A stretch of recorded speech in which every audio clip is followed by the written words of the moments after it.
A gente fala agora da vacinação contra a Covid-19 no Rio de Janeiro e também sobre a variante Delta. Ontem foram confirmados mais 4 casos na cidade. A gente vai conversar com o secretário municipal de saúde do Rio, Dr. Daniel Sorans.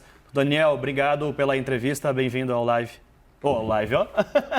Estou fazendo propaganda do meu jornal já, Daniel. Oi, Daniel, tudo bem? Luciana, prazer estar com vocês aqui. Já vamos falar, inclusive, sobre essa variante, os 4 casos confirmados, 7 agora na cidade do Rio de Janeiro. Já se sabe como se deu a contaminação desses novos 4 casos, secretário? Daniel, agora de manhã a gente teve confirmação de novos casos, a gente está indo para 23 casos na cidade do Rio de Janeiro. A gente acabou de ter confirmação de mais casos da variante Delta. É uma variante que já circula em mais de 100 países. Em todos os países que a variante entrou, ela aumentou de maneira muito veloz. A gente já sabe que ela transmite muito mais que as outras variantes, mas a gente ainda não sabe, há uma hipótese dela ser menos letal e causar menos internações. Agora, ela está avançando numa velocidade bastante rápida aqui no Rio de Janeiro e a gente já está com 23 casos hoje. Secretário, a gente ainda há pouco confirmou com a nossa repórter que um desses casos, pelo menos um até aquele momento, era da Ilha de Paquetá, onde vocês fizeram aquela vacinação em massa, fizeram em 2 ilhas, a de Paquetá e a Ilha Grande. Eu lhe pergunto se isso preocupou também, já que vocês estão pretendendo fazer um evento teste, essa pessoa foi vacinada e foi contaminada pela variante Delta? Exatamente, foi um homem de 27 anos, ele fazia parte da pesquisa e por isso todos os casos que foram identificados com Covid, eles são genotipados lá da ilha de Paquetá e a gente encontrou um caso participando da pesquisa. Ele havia tomado a primeira dose da vacina, mas com um tempo muito curto, então não deu tempo ainda dele estar devidamente imunizado. Inclusive, esse dado que o senhor nos traz, secretário, é muito importante. 23 casos da variante Delta, então, confirmados. Até então, a gente tinha 7, é um número muito maior. A gente vê a progressão, como se dá, de fato, a transmissão mais rápida com essa variante. O que está sendo feito, o que deve mudar de protocolo para evitar que essa variante contamine ainda mais pessoas, mesmo vacinados? Inclusive, vale ressaltar isso. Daniel, exatamente.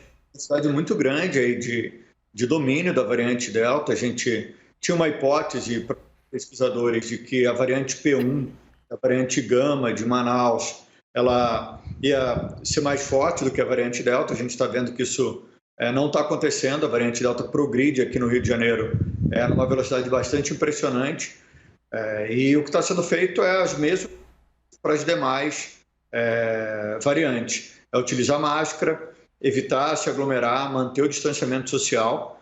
A gente, como o restante do Brasil, tem diminuição de casos de internação, diminuição de casos de óbitos, mas ainda tem muito vírus circulando, ainda a gente tem muitos casos, apesar dos números serem muito menores, tem muitos casos ainda acontecendo. Então, a nossa expectativa é que a população entenda esse momento, essa entrada da nova variante e continue aí colaborando, utilizando máscara, mantendo o distanciamento social e evitando se aglomerar desnecessariamente.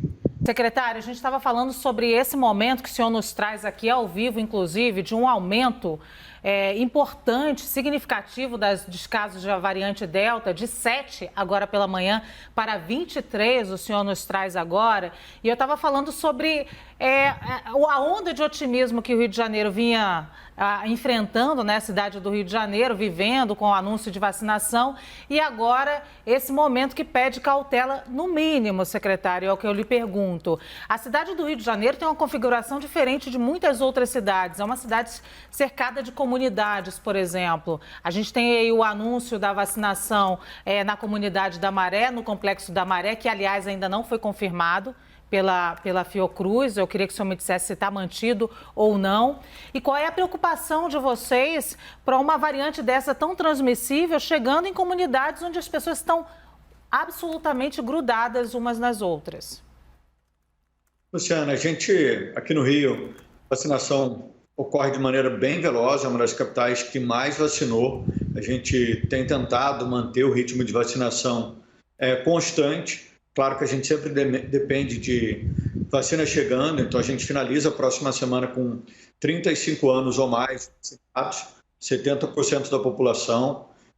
vacinada com a primeira dose, 27% da população vacinada com a segunda dose. Então, a gente mantém o otimismo, a gente acredita na vacina e sabe dos efeitos protetores da vacina também contra a variante Delta. Os números são bons, mas a gente precisa ter cautela, como você falou. É o momento das pessoas... a gente entende o momento, que é um momento muito difícil, a gente já está há muito tempo com medidas restritivas, mas a gente está chegando no final. Faltam poucos meses aí para ter toda a população vacinada. Em novembro, a nossa previsão é estar com toda a população vacinada com a segunda dose da vacina. Então, a nossa previsão é que o cenário seja muito melhor a partir de novembro. Até lá, a gente precisa contar com a população para evitar ao máximo se expor desnecessariamente, utilizar máscara, manter a higienização das mãos. Esse é um momento de muita cautela. A gente quer gerar um momento de otimismo e a gente está otimista com os resultados da vacina, mas é um momento também da gente pedir proteção, pedir que as pessoas se cuidem, porque a pandemia ainda não acabou, né? E o senhor confirma a vacinação das comunidades da Maré e Manguinhos ainda para o fim do mês, secretário? Confirmadíssimo, é uma pesquisa da Fiocruz com Biomanguinhos. O pesquisador responsável é o Fernando Bosa, um cara super respeitado na Fiocruz e também aqui na cidade do Rio de Janeiro. É uma super pesquisa, são 31 mil pessoas que vão ser vacinadas em 3 dias, 1.000 funcionários e voluntários vão estar participando dessa vacinação. A Maré é um bairro emblemático aqui na cidade do Rio de Janeiro, é uma localidade incrível e ela merece esse cuidado. E vai fazer parte de uma pesquisa que vai ajudar a ver os efeitos da vacina nas principais comunidades aqui do Rio de Janeiro, para que a gente saiba aí como essa vacina de fato vem se comportando também nas nossas comunidades. Secretário, diante desse avanço do número de casos de contaminação pela variante Delta, o governo, a prefeitura avalia nesse momento restringir ou diminuir a flexibilização, voltar a restrições anteriores para evitar que essa variante contamine mais pessoas? Daniel, nesse momento não faz sentido a gente aumentar as medidas restritivas por conta da nova variante, porque a gente até o momento sabe que essa variante ela não consegue ultrapassar a barreira de proteção das vacinas que a gente tem aqui para os casos graves e para os óbitos, mas ele liga um alerta. Se a gente tiver um aumento de número de casos ou se a gente perceber qualquer tipo de aumento aí na nossa curva de transmissão, aí a gente vai sim aumentar as medidas restritivas de acordo com o nível de transmissão que tiver na cidade. Secretário, é um pouco assustador quando o senhor nos traz aqui a informação de que nós passamos em poucas horas de 7 casos para 23 casos da variante Delta. Eu lhe pergunto, isso é porque vocês estão monitorando mais ou o senhor acha que já existe uma transmissão comunitária fora de controle na cidade do Rio de Janeiro? Luciana, já tem uma transmissão comunitária na cidade do Rio de Janeiro, mas a gente também monitora mais. Então, essas amostras, uma parte delas foram colhidas no nosso Sentinela com a UFRJ, uma parte com o laboratório de virologia da Fiocruz e também uma amostra de genotipagem de um laboratório privado.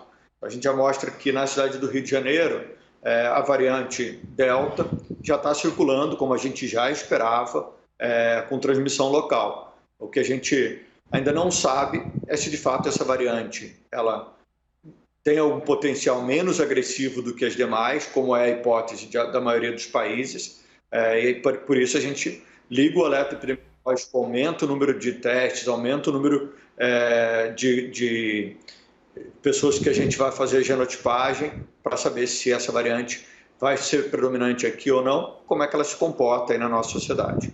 Secretário, esses novos casos que o senhor contou para a gente agora aqui na CNN, dá para identificar alguma relação entre eles, alguma localização? Está concentrado em alguma região? O que dá para depreender do que já foi analisado por essas confirmações da contaminação? Daniel, os 7 primeiros casos, a gente fez o rastreamento epidemiológico deles, a cadeia de contato e o rastreamento de contatos. Nenhum desses casos tem relação entre si. Então, são casos em regiões diferentes, sem relação entre si, que mostra mesmo a intensa circulação aí na cidade do Rio de Janeiro e não só numa cadeia de transmissão num local específico. Secretário, os senhores já têm uma previsão ou já estão se preparando, já que essa variante está circulando, para o aumento de internações e já conseguiram detectar algum aumento de internações que pode estar ligado à variante Delta no Rio de Janeiro? Hoje a gente está com 45% da nossa capacidade instalada, ocupada. A gente tem 70% dos leitos ativos ocupados, então a gente tem uma taxa de ocupação relativamente confortável na cidade do Rio de Janeiro. O número de pessoas internadas, ele vem caindo, ele caiu 44% nas últimas 3 semanas. Hoje a gente tem aproximadamente 590 pacientes internados por Covid na cidade. A gente já chegou a ter quase 2.000 pacientes internados por Covid-19 simultaneamente na cidade. Então a gente está em franca queda no número de internações e também no número de óbitos. Mas é claro que a gente está preparado e está preparando toda a rede, se tiver qualquer aumento, a gente poder receber esses casos e continuar dando um tratamento de qualidade, de maneira organizada para essas pessoas. Qual o protocolo com essas pessoas que estão com a variante Delta confirmada, secretário? Daniel, a maioria delas já estão curadas e já não estão mais no período de transmissão.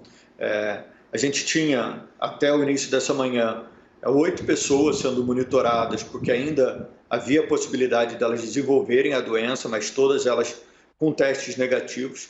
E as demais a gente começa a monitorar a partir de hoje de manhã, quando a gente recebeu os resultados dos testes. 3 casos ainda estão transmitindo, são casos recentes, e esses vão se manter em isolamento. Os demais casos já não transmitem mais, já estão fora do período de transmissão, e a gente vai rastrear os contatos em volta deles. Nesses pacientes, então, o quadro de saúde não foi pior do que o já identificado anteriormente, podemos dizer isso? Daniel, os 23 casos foram casos leves, que as pessoas se curaram, então foram casos brandos aí, felizmente. Eu vou perguntar, eu acho que é um dado importante, relevante diante dessa última resposta, se o senhor sabe dizer a faixa etária dessas pessoas, porque a gente sabe que os casos leves também pegam em mais jovens. Então, se são pessoas mais jovens, talvez a gente tenha alguma conexão com isso, secretário. E justamente isso é importante porque é um momento que a gente discute reforço das pessoas mais idosas na cidade do Rio de Janeiro, né? São pessoas mais jovens esses casos.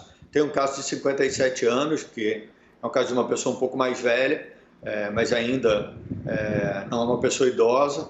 Então, são casos de pessoas mais jovens, justamente são as pessoas que ainda não tomaram a primeira dose da vacina. Então, nesse momento, fica ainda mais urgente a vacinação, né, secretário? E a adoção de medidas como o uso de máscara, álcool em gel. Eu gostaria que o senhor reforçasse isso, porque de nada vale só vacinar e se as outras pessoas não conscientizam da importância das medidas não farmacológicas, que a gente tem dito bastante aqui, e da importância de mostrar que a vacinação, assim, é algo coletivo, não é algo individual. Exato, Daniel. É muito importante as medidas não farmacológicas. E tem uma coisa, se vacinar no seu momento correto. Se você está elegível, se é o seu momento de vacinar, se é a sua data, vá se vacinar. Não fique escolhendo vacina, evite marcar compromissos nas datas. Aqui o Rio de Janeiro foi a primeira cidade a dar previsibilidade, ter um calendário que as pessoas saibam as datas que vão se vacinar. Então, a nossa recomendação está elegível, vem se vacinar, não fique esperando, não deixe para repescagem, ajuda a programação da campanha de vacina também, porque ajuda a gente no planejamento. Então, além das medidas de máscara, distanciamento social e higienização das mãos. Rapidamente, secretário, sobre escolher vacina, tem alguma punição para esses sommeliers de vacina? Luciano, não. A gente tem tentado ser o mais compreensível possível. A gente entende que a gente está numa pandemia, a gente entende que é um momento em que tem uma assimetria de informação. Na maioria das vezes, as pessoas estão escolhendo vacina por ignorância, por não saberem, de fato, que todas as vacinas protegem, que todas as vacinas têm uma capacidade imensa de evitar óbitos, de evitar internação. Então, a gente não tem uma punição para isso, mas fica o nosso pedido e a gente tem tentado controlar ao máximo essa situação para que as pessoas não prejudiquem a saúde delas e nem a saúde da comunidade em que elas vivem. Quando você está escolhendo vacina, adie o seu processo de vacinação, você coloca a sua vida em risco e a vida da sua comunidade também. Aí, doutor Daniel Soran, secretário da cidade do Rio de Janeiro de Saúde. Obrigado pela conversa aqui na CNN, secretário. Um abraço, Daniel. Muito obrigado, Luciano. Boa tarde para você. Obrigada, secretário.